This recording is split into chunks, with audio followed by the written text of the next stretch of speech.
పిల్లలు ఎలా ఉన్నారు? ఈరోజు మనము ఒక మంచి కథను చెప్పుకుందాం. అనగనగా ఒక అడవిలో సింహం నివసిస్తూ ఉండేది. తానే రాజుని అనే అహంకారం కలిగి ఉండేది. చిన్న జంతువులను అసలు పట్టించుకునేది కాదు. ఒకరోజు సింహము ఉన్న గుహలోనికి ఎలుక ప్రవేశించింది. సింహం నిద్రపోతున్నది. అది చూసి ఎలుక ధైర్యంగా అక్కడే తిరగసాగింది. అటు ఇటు ఆడసాగింది.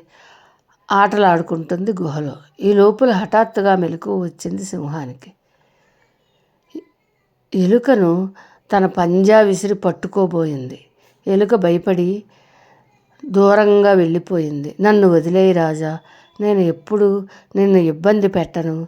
నీకేదైనా సహాయం కావాలంటే చేసి పెడతాను సుమా అంది.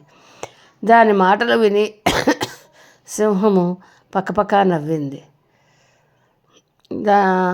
నీవు చిన్న అల్పప్రాణివి, నాకు నువ్వే సహాయం చేయగలవు. నేను ఈ అడవికే రాజును.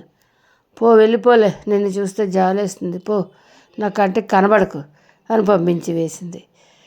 కొన్ని రోజుల తర్వాత సింహము అడవిలో తిరుగుతుండగా వేటగాడు వేసిన వలలో చిక్కుకుంది. ఎలా బయటపడాలా అని ఆలోచించసాగింది. ఈ లోపున ఎలుక అటువైపు వచ్చింది.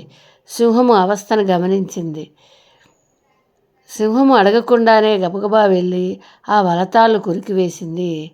సింహము బ్రతుకు జీవుడా అని బయటకు వచ్చింది. ఎలుకను చూసి సిగ్గుపడింది. తన తప్పు తెలుసుకుంది. చిన్న జంతువైనా సరే మనం గౌరవించాలి, దానికి ఉండే శక్తి సామర్థ్యాలు దానివి అని తెలుసుకుంది.